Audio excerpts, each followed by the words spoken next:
97.3 ESPN presents The Sports Bash with Mike Gill. It's time for Football at 4 with Adam Kaplan. I have real confidence that our football operations can once again create a dominant football team. Powered by the Inside the Birds podcast. Now, live from inside the Matt Black Kia Studios. It's Football at 4. And Football at 4 is powered by the Inside the Birds podcast, which you can listen to Mondays, Wednesdays, and Fridays, 6 a.m. Emergency one had a drop yesterday because of the hiring of a new coach. And Football at 4 is brought to you by Dr. Lyle M. Back. From skincare to cosmetic surgery, go to ilovelylback.com or call 856-MAKEOVER for Dr. Lyle M. Back, proud sponsor of Football at 4. From the Inside the Birds podcast, it is Adam Kaplan at Kaplan NFL on Twitter.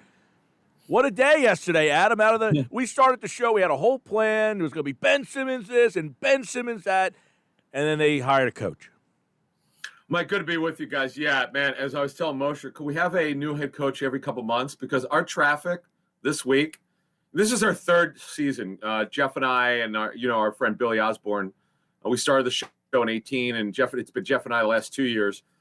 And our numbers have grown each year, and we appreciate our relationship with the station. But the traffic the last 2 weeks it more than doubled some of our shows. And this show, you talk about that live stream. It's like, what are people doing in the middle of the afternoon? We did a live stream. We got 6,000 people watching. What are you people doing? The Eagles made a coach. They hired a new coach. I can't believe it. So let's start from step one here. Yeah. His name emerges on Tuesday. How on Thursday is he the head coach? How did this kind of go down? It's really interesting. So I talked to a coaching source who talked to Sirianni. He gets the call. He kind of had a loose list anyway. If he ever becomes a head coach, or he had to have an interview, okay, here's what I'm looking at. So that was a good thing. And then he had to kind of develop it, because you can't just go in, Mike, to an interview with, okay, here are my coaches for each position. You got to have it detailed. You got to have probably 3 guys per position. But look, he was on their list. It was farther down later because, they had this guy, this guy, this guy. Arthur Smith, I'm told, is a guy they really liked. Arthur Smith, after interviewing with the Eagles, agreed to a deal with the Falcons. It's interesting. The timing was interesting last week.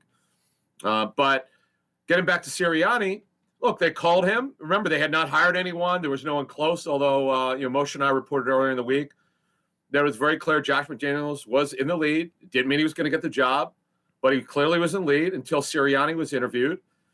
And then, we fast forward to yesterday. Jeff and I heard somewhere between 9:45 and 10 a.m. Eastern, for those of you who are not listening to the Delaware Valley, you don't live out here. If you're listening out west or hearing the replay and you don't live out east, that's when we heard that's the way it was leaning toward. We didn't know for sure. And then 4 hours later, the news broke. But look, the fact of the matter is, this is a guy they knew about. Other teams knew about them. But I find this interesting. Doug Peterson, Nick Sirianni, Andy Reid. You know what they all have in common?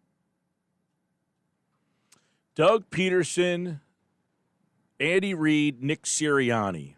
2 things they have in common. Their age? No. Peterson. Right. No. But here, I'm going to give it to you. Both, all 3 of them never had an interview with another team. Okay, which is interesting. Yep. Okay. All 3 guys were not play callers before they got this job. That's 2 true. of them. Yeah. I would have to say were successes, the 2 guys who've actually coached the game for the Eagles. So, you know what? I know we saw the fan reaction. We can get into that. And I'd love to hear what happened on your station. I'd love to hear the reaction. Your reaction, guys, by the way, as well. And I saw a lot of negativity. But Jeffrey Lurie, despite some of the criticism they got, was warranted lately.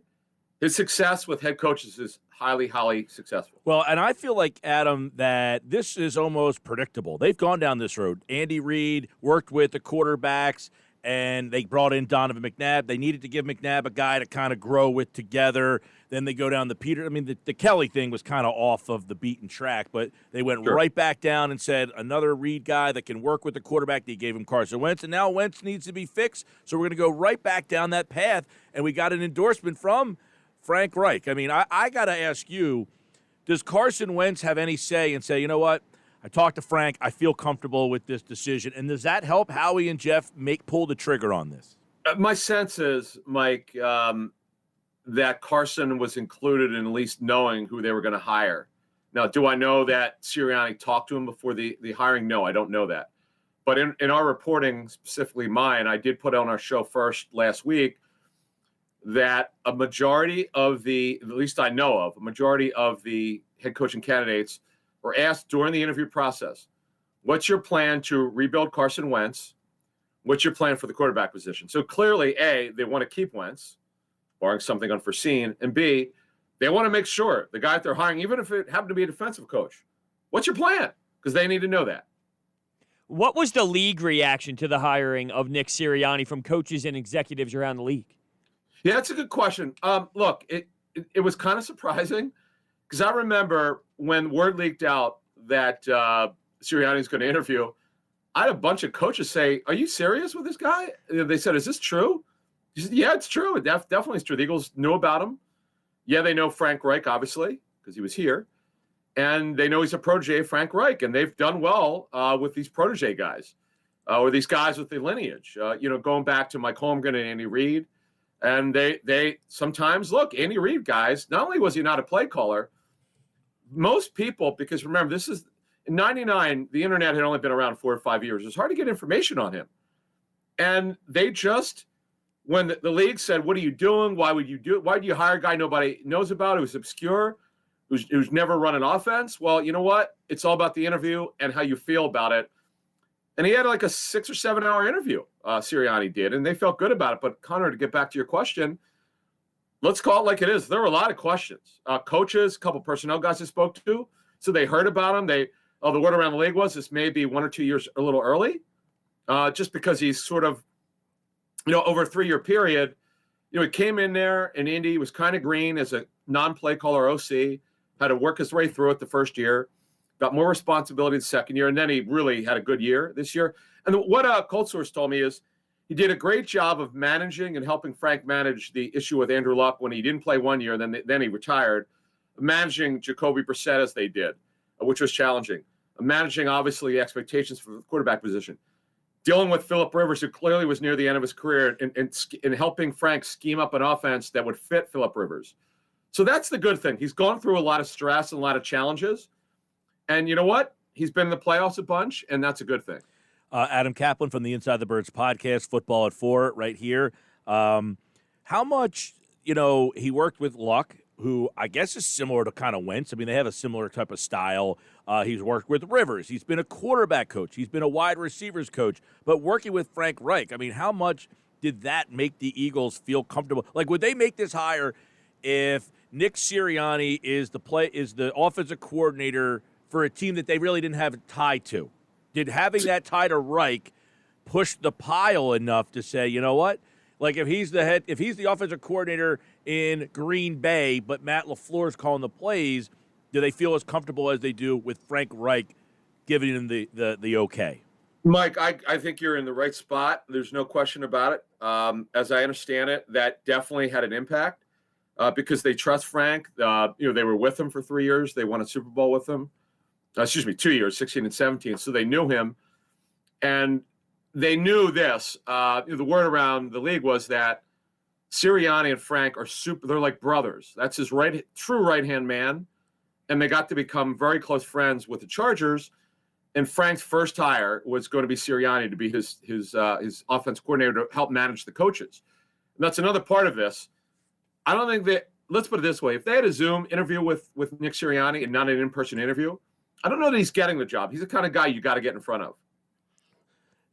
Yeah, and there's so much on the Zoom and the not Zoom and the interviews because obviously Bieniemy did not get an interview. You had to wait. I mean, did the Eagles just run out of patience, not want to wait? What happened with that situation? Because in the end, they didn't end up interviewing Kafka. They didn't end up interviewing Bieniemy, and also Brian Dable essentially wasn't interested in here either. Those are teams that are all still active. Yeah, and I'm told with Eric Bieniemy, yes, he did interview on Monday with the Texans, but I'm told he had no scheduled interview despite rumors to the contrary. A source close to the situation told me, nope, did not have an interview. He's concentrating on the playoffs this week, and we'll see what happens next week. Now, obviously, if the Chiefs would have lost. I know the Eagles were probably going to talk to one of those two guys. At least they probably would have put a request, but never happened. Here's what happens in these interviews. If you as a group, and by the way, it was Jeffrey Lurie, Howie Roseman, Don Smolenski, the president, also Andy Weidel and Jeremiah Washburn and others who were involved in the process. If you all meet and you go, oh, wow, this is the guy, it's over. I've made it akin to when you try out for a part, you're an actor, and they go, that's the guy. That's it. It's over. Send all the other actors out. That's the guy, Mike. That's when Jason Alexander tried out to be George Costanza. That was the guy. That's exactly it. It's exactly the way this went down. I love it. That was good. Was Deuce Staley ever close to getting the job, and what's next for him? I don't think so. Was he a part of the process? Yes. Do they love Deuce? Yes. If it would have been close, Hunter, they would have had they would have probably done second interviews. In fact, I was talking to Joe Banner about this earlier this week. I asked him, I said, Joe, how uncommon is it to not have second interviews? He goes, it's extremely rare. Extremely rare. So, yeah, that's another part of this. Jeff and I didn't talk about this on our show that dropped Friday morning, but I'm happy to discuss it here. It is very rare that they did not have any second interviews, by the way, that I know of.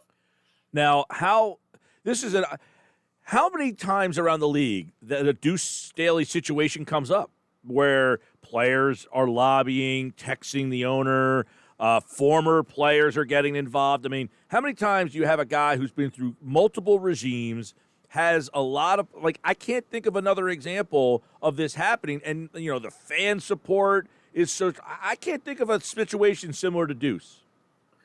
I don't. And I said this on our show, that I'm hoping coaches and personnel executives around the league see all those tweets, and Malcolm Jenkins, a former player, current players, retired players go out in support of Staley.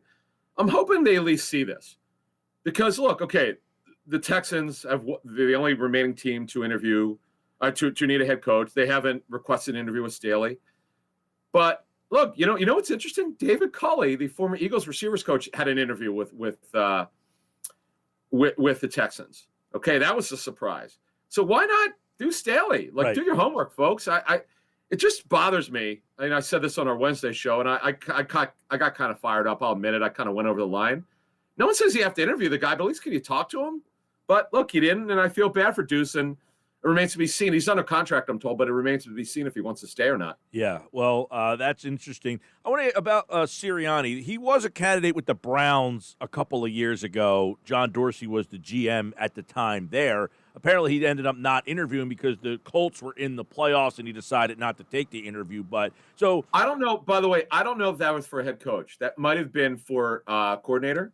There were some, I know there's something out there, but I don't know, absolutely sure that was a head coaching interview. But look, John Dorsey, by the way, he was on Kevin Stefanski, I'm told. The year before they interviewed him, he was on his list.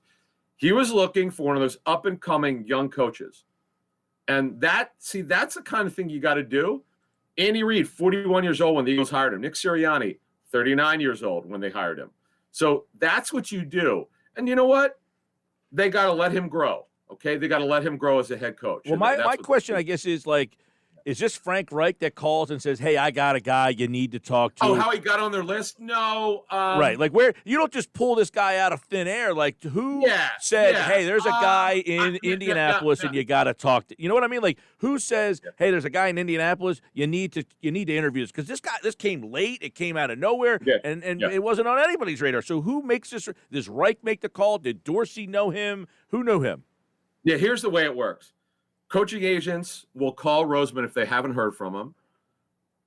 They're only really you might remember Trace Armstrong, who's the former Chicago Bears and Dolphins DN, really good player. Yep, he's one of the top coaching agents. Oh, really? Probably one. Yeah, Jimmy Sexton, the late Reggie White's agent, who's one of the top coaching agents, who's got Nick Saban. There are probably 3 or 4 top ones. Bob Lamont, of course, who's Doug's agent and has done work with Howie Roseman and other Eagles coaches. Sean McDermott's agent. They're in constant contact with Roseman. If they have not heard from him, they're going to call him and say, hey, listen, do you got my guy on there? Okay.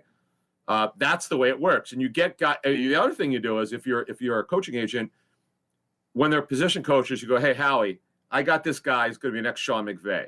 By the way, I remember Bob Lamont telling me that he had the next Andy Reid and Sean McVay. So that's what you do. That's your job. That's a good job by that coach to tell the media guys or tell the GM, hey, just get him on your radar. I'm not saying you got to bring him in, but do your homework on him. And that's the way these talks start. And look, if you're a GM or an owner, you don't need to hire the guy, but you need to do your homework on him. And the other thing is, it's very rare in today's NFL for someone not to know anything about a guy. They're going to know who he is. Like if you recommended Nick Sirianni to me, I know who he is, but I don't know enough about him. That's where the research comes in, and that's where phone calls. I'm told that the Eagles talked to the Colts, and they didn't talk just to Frank Reich. They talked to other people that they needed to talk to. They did a lot of. I tweeted this the other day. They gathered a ton of information on this coach. Do you think they should be looking for an Anthony Lynn, a Caldwell, an older veteran guy for a little bit of help when it comes to a coordinator position? Well, I'll give you a little hint. I'm not going to put them all out here, but I'll give you one nugget. Shane Steichen's on his list. He's the Chargers OC. I found it fascinating. Brandon Staley, the new Chargers head coach, didn't exactly say he was going to be. He's under contract, but he didn't say he's definitely back as the OC. So that's a guy that Nick Sirianni knows from their days, obviously, with the Chargers. Steichen's interesting. He's 35 years old, but it's been with the Chargers, I think, for 10 or 11 years. Jeez. Yeah, I know. Interesting. And the kind of guys that he has on his list, obviously he's connected to. There's not a guy that I was given on his offensive list that he doesn't know, at least he's either coached with or knows personally from just around the league. The great thing is the list that he's got, they're all teachers. And Nick Sirianni, folks, is a guy that will get in your face. He's a high energy, in your face type of quarterback coach or developer. He's coached receivers. He's a former receiver, and he's helped develop quarterbacks. So that's very, very important on this hire. Adam Kaplan. All right. What do we expect the offense will look like? His philosophy, and what positions are important to him? Because you said quarterback coach, wide receiver coach. They ran the ball very well in Indianapolis. So there's something to be discussed here. Yeah. Okay. So this is a good question. It's interesting because the Eagles are a pass-heavy team, particularly in the first half. That's what Jeffrey Lurie wants. That's what analytics tells you. So I am very interested to see what happens here because that's not the way Frank Reich had to go along with what they did here, but that's not the way he coached in Indy. He's a big balance guy. But I do believe that Nick Sirianni's, in this case from the Chargers and also with the Colts, his background is in 12 personnel with 2 tight ends. Now, obviously, if Zach Ertz comes back, you're going to be heavy 12. If they trade Zach Ertz, which makes more sense, it may change a little bit here. He's as one coach said to me that's very close to Nick, he's going to coach to the personnel he's given. Kind of like Doug Peterson had to do, though I think Doug, if he had his druthers, would have been more 11 personnel. His background is a lot heavy run, a lot of tight ends, so that's probably what you're going to see. But again, if Zach Ertz is on the team, you're going to have to account for him. But remember, the Eagles had a problem with his contract, and I'm told they have not talked since August. So that thing's going to have to get resolved. I would imagine, and we'll leave with this, Adam Kaplan from the Inside the Birds podcast, that Sirianni also was brought here to fix Carson Wentz, but he's going to walk into a quarterback controversy. So how does that – maybe not controversy, maybe he's told Wentz has to play, but he certainly is not walking into the easiest situation, correct? I mean – yeah, he's not. And I don't think, look, it's the way I understand it. And again, barring a pretty significant surprise, Carson Wentz will not only be on this football team, I fully expect him to start. They have to rebuild Carson Wentz. The problem that you have is, and this is something we're going to have to start talking about. Jeff and I have not talked about this because we're still in sort of head coach mode in January. But if they don't have an offseason, it's going to be real problematic for the development of the quarterback position because you have new coaches who are going to teach differently. You're not going to teach – coaches don't teach the same – like Doug Peterson's not going to teach the same way that Nick Sirianni does or his coaches that he's going to bring in and do. So that's going to be a question. I don't know that it's been decided whether it's going to be open competition or they're just going to have Wentz go back to being the starter. That they're going to – most coaches I've spoken with said they would not have an open competition. Just give it back to Wentz, let them rebuild him. So we'll see. That Sirianni's press conference will be next week, I believe. So I'm sure, obviously, that's going to be a big focus of this press conference. And I look forward to seeing what Sirianni says because you got to kind of settle it. Don't you think, guys? I think you got to settle this pretty early. Yeah, I mean, what do you do? Sirianni goes 2-3 games in, and Wentz is the same guy you saw last year. Oh, he boy. benches him right off the start. Bench. I mean, Bench. that's a horrible way to start your tenure, right? To have to bench this guy getting paid all this money and have him sitting there for 12 games. Yeah, Mike, it would be terrible. Yeah, you can't have that. I mean, that's the worst thing that could happen. And I'll tell you what, though, I don't see that happening. If we have May and June OTAs, okay, real training camp, it ain't happening. Because this is why the guys brought in. Let me tell you something. If they have a full offseason and Carson Wentz still is bad, it's not a good reflection on the coaching staff here. Right, and I know you guys didn't get a chance to see training camp, but there was a lot of reports that he did not look good in training camp. Very inconsistent. Yes, I'm told you could start seeing it a little bit, and not having an offseason last year crushed him. I don't think there's any question about that. He's Adam Kaplan at Kaplan NFL Inside the Birds. I encourage you to go listen back to the emergency pod and everything that's coming up. They put out great material all off season long. The Inside the Birds podcast, Football at 4. We'll start to look at off-season moves, draft, who's coming back, who's going to be gone. They have a ton of decisions. Adam Kaplan, Jeff Mosher, Andrew DiCecco, Football at 4 right here on the Sports Bash. Adam, take care, man. Guys, thank you. He, like all guests, appeared via the Boardwalk Honda hotline. And, of course, it is brought to you by Dr. Lyle M. Back. Go to LyleMBack.com or call 856-MAKEOVER for Dr. Lyle M. Back. And, of course, they are a proud sponsor of Football at 4.